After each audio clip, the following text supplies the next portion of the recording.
Hey, bon matin, vous allez bien? Pasteur François m'a demandé d'emmener un message. Il faut qu'il se repose de temps en temps. Ça me permet de me fatiguer un peu.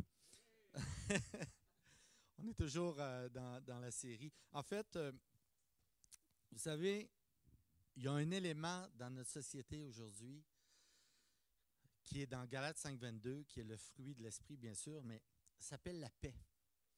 Est-ce qu'on est arrivé ici en paix ce matin? Habituellement, oui. Mais si je vous redemande la question, est-ce qu'il y a un événement, peu importe lequel ce matin, qui a retiré votre paix l'espace d'un instant? Ça peut être n'importe quoi, là. Mauvaise nouvelle, coup de téléphone, tu t'écrases les doigts dans les portes d'armoire. Il y a plein d'éléments qui retirent notre paix. Des enfants qui sont désobéissants, les grands comme les petits. Bref, ta conjointe qui ne t'écoute pas, ton conjoint qui refuse de t'écouter. Bref, ce matin, je veux vous amener un message sur la paix. Comment, dans le monde, on peut, nous comme chrétiens, être perçus comme des gens de paix? Vous êtes d'accord avec moi?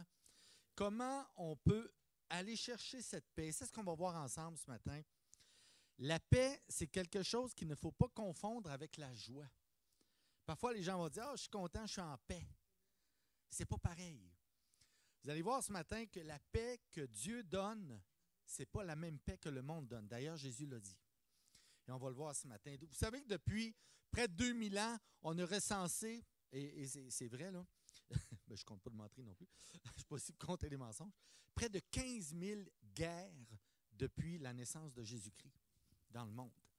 15 000 conflits qui ont tué des millions et des millions de personnes. Mais aujourd'hui, sur la Terre, nous vivons des temps où la paix nous manque. Il y a une absence de paix. Vous êtes d'accord avec moi? La paix économique, la paix religieuse, raciale, sociale, la paix familiale et la paix, bien sûr, personnelle.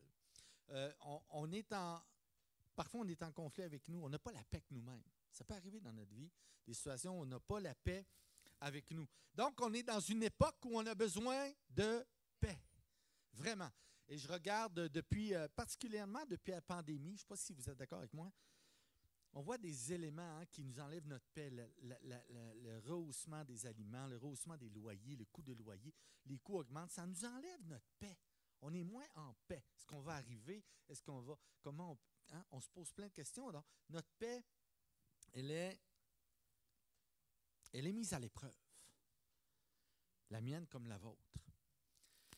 D'abord, la paix, c'est une idée dominante de la parole. Et dans Matthieu 5,9, Jésus a dit sur le sermon sur la montagne, et retenez bien celui-là parce que je vais m'en servir tout à l'heure. Heureux ceux qui répandent autour d'eux la paix, car Dieu les reconnaîtra pour ses fils et ses filles. C'est extrêmement important, ce passage-là. C'est une idée dominante. Vous savez qu'il y a plus de 400 passages dans la parole de Dieu, dans la Bible, qui fait référence à la paix. 400 passages. C'est pas rien. Et je tiens à dire que la paix des béatitudes qu'on connaît n'a rien à voir avec la paix politique, la paix des armées, les forums des nations, les compromis, les chefs d'État, les trêves. C'est pas pareil. Et je veux vraiment amener des nuances importantes ce matin entre la paix. C'est la paix, donc, enfin, il y a la paix. Puis la paix de Dieu qu'on ressent par le fruit de l'Esprit. Il y a une nuance importante que je veux vous amener ce matin. Seul Dieu peut donner cette paix. Dieu peut la donner parce qu'elle est intérieure. C'est un fruit et je vais vous l'expliquer tout à l'heure. Vous savez, la paix peut prendre plusieurs formes. La perte de la paix, la maladie, la douleur, la souffrance nous enlève notre paix. Mais ce matin, Dieu nous appelle à rétablir la paix. C'est notre mission comme chrétiens, pour nous-mêmes et pour les autres. Vous êtes avec moi? Parfait, excellent. Donc, la paix, c'est un fruit et je tiens à le souligner fortement. D'abord, sa signification, on a un artisan de paix qui est Dieu, on a son messager qui est Jésus-Christ, puis ça se mérite. Comment ça se mérite? Jean 14, 27 dira « Je vous laisse la paix, je vous donne ma paix, et je ne vous la donne pas comme le monde la donne. » Et c'est pour ça qu'il y a une nuance à faire entre la paix du monde et la paix que nous devons avoir dans le monde. Cette paix que Jésus nous donne dans le monde. Ça touche énormément la réconciliation. Quand je dis que la paix vient secouer nos relations, la paix personnelle, on a besoin de réconciliation. On a besoin de réconciliation d'abord avec Dieu. Ensuite, on a besoin de réconciliation avec nous-mêmes et on a besoin de réconciliation avec les autres. Et ça, ce n'est pas évident. Cette réconciliation-là est directement proportionnelle à la paix que nous entretenons en nous. D'abord, c'est un défi de procurer la paix autour de nous. C'est un défi de procurer la paix autour de nous et en nous. Peut-être tu es rentré ici ce matin, puis depuis des années, tu es en conflit avec un membre de ta famille. Peut-être que tu attends une réconciliation. Qui va faire le premier pas? Mais tu n'es pas en paix avec ça. On peut rentrer et dire, enfin, je suis en paix, mais il y a toujours quelque chose qui tiraille dans la semaine parce qu'il y a des relations qui ne sont pas guéries, il y a des relations qui ne sont pas à ton goût, à la hauteur de ce que tu voudrais avoir. Vous êtes toujours là avec moi? Dieu, c'est l'artisan de cette paix. C'est ce qu'on va voir ce matin. C'est un architecte. Et Jésus, son Fils, en est le modèle. Et ça, c'est important à retenir. D'abord, nous, on est appelés à procurer la paix. Donc, Dieu est l'artisan. Jésus, c'est notre modèle. Jésus a envoyé le Saint-Esprit, il nous l'a promis. Le Saint-Esprit vit en nous. Et c'est cette paix. Donc, nous sommes liés directement à Dieu grâce à cette paix. Lorsqu'on l'accepte. C'est la puissance du Saint-Esprit qui nous envoie cette paix. Et c'est ça, la nuance entre il n'y a pas de guerre puis on a une bonne relation avec Dieu. Vous voyez, la paix du monde et la paix de Dieu. C'est une bénédiction éternelle qui nous est promise parce qu'on est des fils et des filles de Dieu. Jésus nous l'a dit dans l'Évangile de Jean. Écoutez bien ceci, mes amis. Si le Père est la source de la paix, le Fils, lui, en est la manifestation de la paix. Alors, le Saint-Esprit est l'agent de cette paix. Le Dieu de paix a envoyé le prince de la paix, qui est Jésus-Christ, qui envoie l'esprit de paix, qui donne le fruit de la paix. Donc, le fruit est porté par nous. Nous avons une responsabilité comme chrétiens d'étendre et de proclamer et de faire vivre, de savoir-être la paix, parce qu'elle vient de Dieu, et nous sommes des enfants de Dieu, et nous n'avons pas le choix. Je suis dur un matin, là? On n'a pas le choix. On n'a pas le choix. J'aime beaucoup le proverbe africain qui dit, pour ceux qui me connaissent, j'aime les proverbes africains, pour se réconcilier, on n'apporte pas un couteau qui tranche, mais une aiguille qui coud. Alors ça, c'est au-delà du pardon. Vous savez que le pardon amène la paix. Hein? La paix dont parle Jésus est celle capable de produire des relations qui réconcilient deux parties.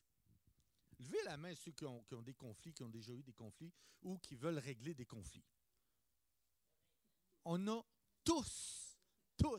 Et ceux qui n'ont pas levé la main, c'est pas grave, je l'ai vu, votre main levée. Parce qu'on en a tous. On a besoin de cette paix. La paix de Jésus fait non seulement cesser les guerres, mais elle remplace par la justice qui procure l'harmonie et le bien-être. La paix, c'est l'harmonie réciproque. Mais la paix de Dieu, c'est plus qu'une harmonie réciproque. C'est une harmonie relationnelle avec Jésus-Christ. La paix ne peut prendre place si les deux parties n'admettent pas les mauvaises actions ou attitudes qui causent des conflits. Mais Hébreux 12, l'Épître aux Hébreux, dit « Recherchez la paix avec tous » et la sanctification. La sanctification, c'est la relation avec Dieu, approfondir notre relation avec Dieu, sans laquelle personne ne verra le Seigneur. Pas voir de notre yeux, là, de notre œil. Personne ne verra le Seigneur, c'est personne ne sera en paix dans sa relation avec Jésus-Christ. Voir Dieu, c'est pas juste le voir, c'est être en relation avec lui. Vous me suivez? Lorsque Jésus dit « Ne croyez pas que je suis venu apporter la paix, mais l'épée », signifie tout simplement que les querelles et l'opposition vont toujours précéder la paix. S'il y a des querelles entre nous, s'il y a de l'animosité, ça veut dire que Jésus dit, garde, il y a un lieu là, de réconciliation. Il y a lieu de mettre le fruit à l'œuvre, le fruit de la paix. J'aime beaucoup cet homme qui s'appelle Kofi Annan. Kofi Annan, je ne sais pas si vous le voyez à l'écran. Kofi Annan, presque, il s'en vient. Kofi Annan, c'est le prix Nobel de la paix de 2001. Kofi Annan a été le secrétaire général de l'ONU de 1997 à 2006. Il est père, marié, 3 enfants. Il a fait partie du groupe Les Anciens qui a été créé par Nelson Mandela afin de promouvoir la paix et les droits de l'homme dans le monde. Vous savez, il a vécu toute l'apartheid en Afrique du Sud. Ça a été des temps explosifs au niveau de l'Afrique du Sud. Il a travaillé sur différents comités internationaux. Kofi Annan, d'ailleurs, il y a une fondation à Genève, en Suisse, qui porte son nom. La fondation Kofi Annan, bien sûr, puis qui travaille toujours à promouvoir la paix dans le monde. La paix spirituelle, parce que c'est un homme spirituel. Vous savez, Dieu place des hommes et des femmes d'influence dans le monde pour la paix. Vous êtes d'accord avec moi? Mais ce matin, je te pose la question. Quelle est ton influence pour ta famille, ton Église, pour instaurer la paix? Es-tu un artiste de la paix? Dieu en est l'artisan. Mais toi, est-ce que tu es un artiste de la paix? Est-ce que tu travailles quotidiennement sur la paix? Les hommes sont sans paix parce qu'ils sont sans Dieu, la source de la paix. C'est dur d'entendre ça, mais c'est ça. La paix que Dieu donne, si on n'arrive pas à l'obtenir, si on n'arrive pas à avoir ces relations de paix avec les autres, avec soi-même, c'est quelque part, il y a quelque chose qu'on omet, qu'on oublie, soit par volontariat, ou soit tout simplement parce qu'on ne sait pas comment faire. Mais pourtant, Jésus nous l'a dit, il nous l'a montré, il sait, lui. Parce qu'il nous dit dans Éphésiens 2, « Mais maintenant, Jésus-Christ, vous qui étiez jadis éloignés, vous avez été rapprochés par le sang de Christ, car il est notre paix. » Le sang de Christ, c'est le sang du pardon. Hein? Jésus est mort, son sang coulé, et c'est toute cette symbolique de sang qui nous guérit, qui nous amène cette paix. Et c'est le sang du pardon. Comment la croix peut-elle procurer la paix? Partout sur la croix, toute la haine des hommes a été exprimée contre Dieu. On a craché sur lui, on l'a ridiculisé, on l'a maudit, on l'a percé, on l'a insulté, on l'a tué. Les disciples ont fui. La terre a tremblé, le ciel s'est recouvert d'éclairs, le voile s'est déchiré. Mais par cette violence, Dieu, qui est l'artisan de la paix, a procuré la paix. Parce que la justice a confronté le mal et la justice a gagné. Donc la paix a gagné. Moi, je me souviens toujours de cet homme-là, Desmond Tutu. Desmond Tutu aussi a eu le prix Nobel de la paix en 1984, il a dit quelque chose d'extraordinaire.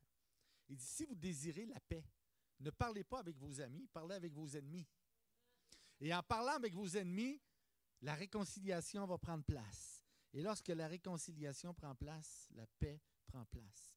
Et lorsque la paix prend place en Jésus-Christ, il y a un rapprochement avec Dieu. C'est automatique. Vous savez, la paix, c'est beaucoup dans notre attitude. Hein?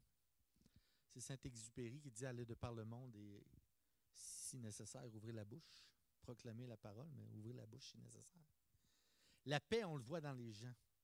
Puis moi, je le vois dans les gens qui parlent peu. Parce que des fois, quand on parle trop, ben, ça enlève notre paix. Tu sais, là, je vais faire une illustration. Là. Il me semble que tu es chez vous au party. Vous l'avez tous vécu. Là. Cachez-vous pas là, le matin. Là. C'est Noël, on est en famille, on a du plaisir. Et là, tout le monde parle. Hein? La paix. On a le... Sérieux? Cachez-vous pas! Hein? On aime à recevoir des gens. On aime ça. Le pasteur François et Lynn, là, ils font un party chez eux à Noël. Là. Mais sérieux, là, quand on part toutes, là, on a assez de les voir le dimanche en plus.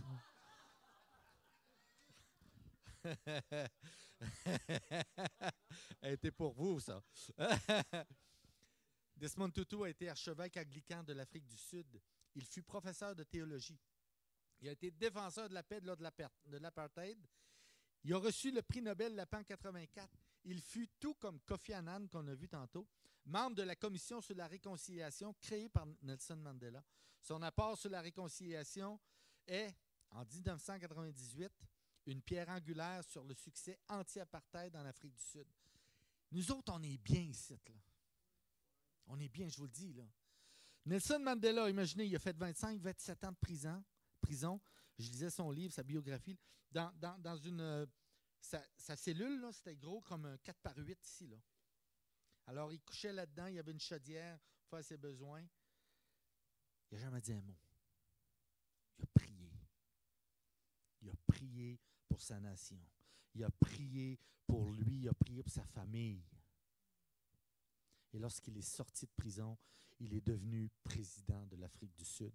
Il a changé la face de ce pays-là. Pourquoi? Parce que c'est un homme de prière. Un homme de prière. La paix est un combat, mes amis. Et pour la maintenir, nous devons nous en remettre entièrement à Dieu.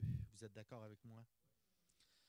Nous, les croyants en Jésus-Christ, seuls ceux qui appartiennent à l'artisan de la paix peuvent être des messagers de Dieu. Puis il y a 4 choses qui caractérisent celui qui procure la paix. Je suis au cœur du message. Ce que j'ai à dire, écoutez-le. Prenez des notes, ceux qui ont des crayons et du papier. C'est extrêmement important. D'abord, 4 choses. Le premier, ceux qui sont en vidéo aussi, là, par les réseaux sociaux, là, prenez des notes. Ou réécoutez le message cette semaine. D'abord, le croyant a lui-même été réconcilié avec Dieu parce que le croyant a fait la paix avec Dieu. Il peut jouir de la paix de Dieu. Premier élément à faire. Le deuxième, celui qui procure la paix amène les autres à faire la paix avec Dieu. Alors, nous devenons des messagers. Celui qui procure la paix est un mendiant qui a été nourri et qui est appelé à nourrir les autres.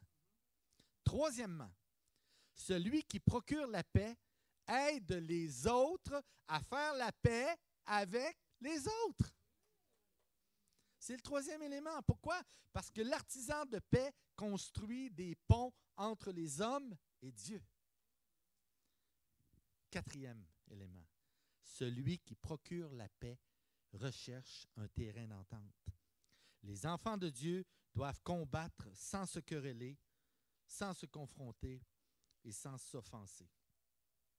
Les enfants de Dieu doivent combattre sans se quereller, sans s'offenser et sans se blesser. J'ai-tu besoin de le répéter une troisième fois? Habituellement, je ne répète pas. Mais là, c'est important. Retenez-le. Henri Dunant. Pour ceux qui ne connaissent pas Henri Dunant, ou ceux qui le connaissent, qui est Henri Dunant? C'est lui. Qu'est-ce qu'il a fait? Oui, le prix Nobel de 1901, le premier prix Nobel de l'histoire. Et vous savez qu'est-ce qu'il a fondé? Henri Dunant est le fondateur de la Croix-Rouge. En 1863, suite à ses observations à la guerre de, et là j'ai toujours de la misère à le nommer, de Solferino. La guerre de Solferino, c'est une bataille entre l'armée française et l'armée autrichienne qui s'est produite dans le Lombardie, une région de l'Italie du Nord, et avec Napoléon III, à ne pas confondre avec Napoléon Bonaparte, c'est pas le même Napoléon, là. Et lui a été témoin, il était là à la guerre, puis il a dit, ça n'a pas de bon sens, il faut faire quelque chose pour aider les gens qui souffrent. Vous savez, les fameux dommages collatéraux, là. Et là, il dit, je vais fonder une organisation pour venir en aide aux gens, non seulement dans des cas de guerre, mais dans des cas de cataclysme. La Croix-Rouge est présente partout maintenant dans le monde, avec des centaines, des milliers de bénévoles. Et vous savez, Dieu place des messagers de la paix. Lui, c'est un chrétien comme nous. Puis, ouais, c'est un dénonciateur invétéré de la guerre et ses atrocités. Il a écrit de multiples ouvrages. Et ce matin, comme lui, tu es aussi grand que cet homme-là. Tu es appelé à être un artisan de cette paix. Pas nécessairement à fonder la Croix-Rouge, mais à être un artisan de la paix. Ce matin, tu vas sortir de ce lieu, tu vas dire, qu'est-ce qu'il faut que je fasse? Que puis-je faire pour attiser cette paix ou régler quelque chose dans ma vie, un conflit, une situation de réconciliation pour être en paix? Je veux que vous vous posiez cette question-là. Je veux vraiment, c'est mon cœur qui parle, là, que lorsque vous avez levé la main, que vous puissiez faire une démarche cette semaine. Autant que faire soit peu. Si la personne est non réceptive, bien déjà là, vous allez avoir fait la démarche et la paix va commencer à s'instaurer. Parce qu'à chaque fois qu'on fait une démarche, l'autre se... OK, je ne suis pas prêt tout de suite, mais éventuellement, vous savez, on écoute des émissions des fois là, sur des conflits, puis là, les gens disent « OK, vous souvenez-vous de Claire Lamarche? C'est un peu dans ces principes-là. Ben là, nos Colombos, ils ont bien travaillé ce soir, hein, pour ceux qui s'en souviennent. Et là, les gens appelaient, on dit « Ouais, je le reconnais, ça fait 8 ans qu'on ne s'est pas vus. » Puis là, pourriez-vous être là dans notre studio dans quelques minutes? Fait que là, la personne se déplaçait, là, il y avait des réconciliations. On voyait la paix à l'œuvre. Mais ça, cette paix-là, oui, c'est important la réconciliation. Mais lorsqu'on est des enfants de Dieu, n'oubliez pas la nuance. Lorsqu'on est des enfants de Dieu, cette paix-là doit être multipliée par nous parce qu'on est en paix. C'est un fruit que l'Esprit a déposé en nous. N'oubliez jamais cette partie-là. C'est bon? Le mérite du processus de paix pour l'enfant de Dieu, c'est la bénédiction éternelle. Et la bénédiction éternelle, c'est le royaume de Dieu. N'oubliez pas ce que j'ai dit au début dans Matthieu 5,9. Ceux qui procurent la paix seront appelés fils et filles de Dieu. Donc, nous sommes héritiers de Dieu. Prenez conscience de cela ce matin, vous et moi. Nous sommes co-héritiers avec Jésus-Christ. Vous irez lire Romains chapitre 8. Rien ne peut se comparer au fait d'être un enfant de Dieu. Êtes-vous en paix? Je vous dis ce matin que vous êtes des fils et des filles de Dieu. Vous êtes les frères et les sœurs de Jésus-Christ. Vous êtes co-héritiers avec Jésus-Christ. Y a-t-il de quoi de plus inestimable que cela? Rien ne peut se comparer au fait d'être un enfant de Dieu. Donc, celui qui ne procure pas la paix devient désobéissant. Et pas ce que Dieu ne veut pas ça de nous. Dieu veut qu'on soit obéissant. On doit travailler. Est-ce qu'il va arriver d'autres conflits? Oui. Est-ce que moi, je vais avoir d'autres conflits qu'il va falloir que je règle? Oui. Est-ce que je le souhaite? Non. Mais ça va arriver. Pourquoi? Parce qu'on est en combat. Rappelez-vous, le monde n'a jamais été aussi en manque de paix dans l'humanité que là, dre là. Là, je l'ai dit en gaspésien, là. Dre là. Si nous sommes querelleurs, perturbateurs, il faut se questionner sur notre relation avec Dieu. Et là, j'invite les musiciens. C'est Dieu qui détermine qui sont ses enfants. Et c'est lui qui décide qui sont les humbles, les pénitents, les débonnaires, ceux qui cherchent la justice, les miséricordieux, ceux qui ont le cœur pur et ceux qui procurent la paix. Comme Jésus l'a dit sur le sermon sur la montagne. Alors, le proverbe 17.1, il est magnifique. Mieux vaut un morceau de pain sec avec la paix qu'une maison pleine de viande avec des querelles. C'est pas moi qui l'a dit, c'est Salomon, il y a 3000 ans dépassé.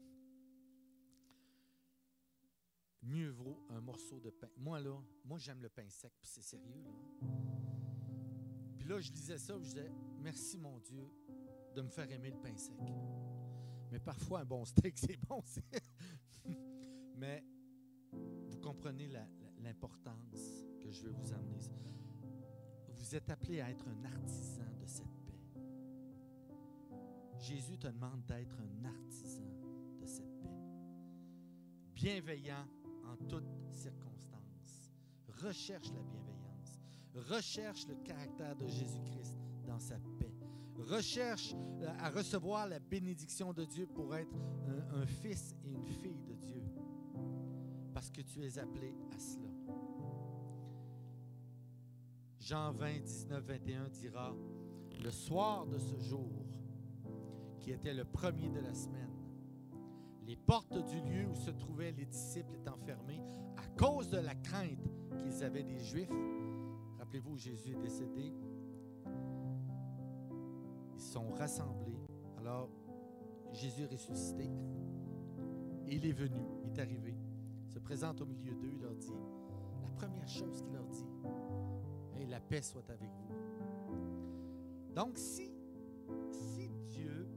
Jésus a dit à ses disciples, la paix soit avec vous, quelque part, c'est que la peur avait pris place dans leur cœur. Et Dieu veut que la paix prenne place dans ton cœur. La peur, vous savez que c'est quelque chose qui a été qui est perçu par l'homme. Hein? 99% des choses que l'on a peur n'arrivent pas. Moi, je n'ai pas voyagé pendant des décennies parce que j'avais peur de l'avion. Maintenant que j'ai cassé cette peur, je veux voyager pendant des décennies. Parce que c'est magnifique de voir la création à l'intérieur d'un avion. La peur, ça se combat par la paix. Le Seigneur vient mettre la paix dans mon cœur. Je me souviens, j'avais tellement peur de prendre l'avion, j'avais parlé à Luc Dumont, qui est un de mes amis, puis je disais, Luc, toi qui voyages beaucoup, qu'est-ce que je peux faire? Savez-vous qu'est-ce qu'il m'a répondu? J'ai trouvé ça. Il dit, avant de prendre l'avion, prends un petit repas, mange un petit peu, puis va-t'en en paix. C'est ça qu'il m'avait dit. Ben, j'ai dit, merci Luc pour ton conseil. J'aime manger, alors ça a réglé bien des affaires. Mais je me souviens très bien, vous savez, la mémoire, elle est émotive et affective. Hein? On se souvient toujours d'un événement par l'émotion. Moi, je me souviens de la première journée, je suis rentré à l'école, mais la deuxième, je ne suis pas capable de vous dire c'était quoi. La première journée que j'ai conduit mon auto avec mon permis, je suis capable de vous dire qu'est-ce que j'ai ressenti, mais la deuxième, je ne suis pas capable de vous le dire. Comprenez-vous? Il y a un lien émotif avec la mémoire. Donc, Jésus t'a donné cette mémoire-là pour que chaque jour, le fruit puisse goûter bon pour le monde, parce que tu es un chrétien qui proclame la paix.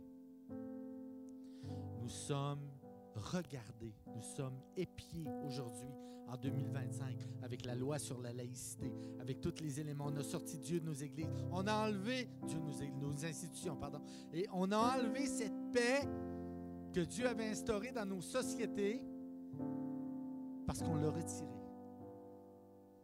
Alors nous avons cette double responsabilité de se réunir ce matin et de dire, Seigneur, tu nous donnes la paix, et quand je vais sortir d'ici, je vais être un artisan de cette paix. Je veux proclamer cette paix. Et quand il lui dit cela, il leur montra ses mains et son côté. Les disciples furent dans la joie. C'est ce qu'on va voir la semaine prochaine. En voyant le Seigneur. Mais il a dit, avant de recevoir la joie, il a dit, la paix soit avec vous. Nuance entre la joie et la paix. Jésus leur dit de nouveau, la paix soit avec vous. Comme le Père m'a envoyé, moi aussi, je vous envoie. Je vous envoie avec la paix. Est-ce que c'est facile d'avoir la paix aujourd'hui? Non. C'est très difficile. Mais prends un temps le matin quand tu te lèves, du Seigneur, donne-moi cette paix aujourd'hui. Et je prie, Seigneur, que cette paix puisse habiter en vous, tomber sur vous, par la puissance du Saint-Esprit qui habite en vous, parce que vous avez dit, Seigneur Jésus, je te reconnais comme mon Seigneur, je te reconnais comme mon Sauveur. Le Saint-Esprit peut prendre toute la place en moi et que le fruit puisse goûter bon aux yeux des autres. Maintenant, la recommandation de Jésus, c'est celle-ci. Allez, faites de Joliette et les environs des disciples par la paix promise par Dieu. Proclamez Jésus dans la paix.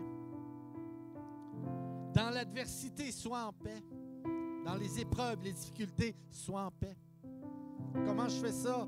Je viens de vous le dire. Seigneur, par la puissance de ton esprit, mets la paix. Quand il y a des conflits, quand il y a des situations difficiles, Seigneur, mets la paix. Arrêtez-vous quelques secondes. Seigneur, prends place maintenant. La paix, je veux la paix. Et dans l'adversité, sois en paix. Tu es sous la grâce de Jésus. Il faut reconnaître qui nous sommes. Seigneur, je suis un pécheur. Je te demande pardon. J'ai besoin de ta paix maintenant. J'ai besoin que tu me délivres. J'ai besoin que tu agisses maintenant.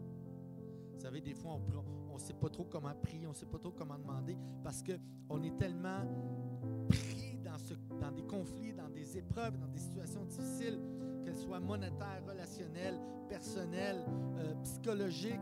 C'est pas facile. La paix est dure à instaurer. Imaginez la joie. Alors, la semaine prochaine, on va aller vers la joie. Et vous avez tout intérêt à arriver ici de bonne humeur. Parce qu'on va parler de la joie. Mais ce matin, je veux vraiment que vous partiez en paix. Je veux que chacun d'entre vous soit en paix. C'est mon souhait. Et c'est le souhait surtout de l'artisan qui bâtit la paix en vous. Que le fruit, vous êtes des arbres, comme le psaume 1, hein? Vous êtes des arbres plantés près du courant d'eau qui vont donner un fruit en sa saison. Mais c'est la saison. Votre fruit est mûr, la paix, elle est mûre dans votre cœur. Allez et faites des nations des disciples, dira Jésus. Et c'est mon souhait. Penchons nos têtes ce matin. Seigneur, je te remercie pour tout ce que tu as fait pour nous ce matin, que ce message puisse pénétrer les cœurs. Et surtout, Seigneur, non seulement juste pénétrer les cœurs, mais permettre, Seigneur, qu'on puisse toucher d'autres personnes, d'autres gens. Merci, mon Dieu, qu'on est en toi, pour toi, et qu'on agit selon la puissance de ton esprit. Merci, mon Dieu, pour ce matin, pour les bénédictions que tu nous donnes, tout ce que tu as fait dans nos vies. Tu es un grand Dieu, Seigneur. Je te prie pour le leadership de cette Église. Je te prie pour les équipes de louange. Je te prie, Seigneur, pour tous ceux qui sont impliqués dans les sphères différentes, Père. Envoie des ouvriers. On a prié pour ça ce matin au niveau de la pouponnière, Seigneur. Que tu puisses permettre d'emmener des gens aussi au niveau de... pour former, Seigneur, des leaders. Pour amener des disciples à cette Église. Qu'on puisse grandir spirituellement, Seigneur. Je te le remets, je te remets toutes choses, Père. C'est dans le nom de Jésus.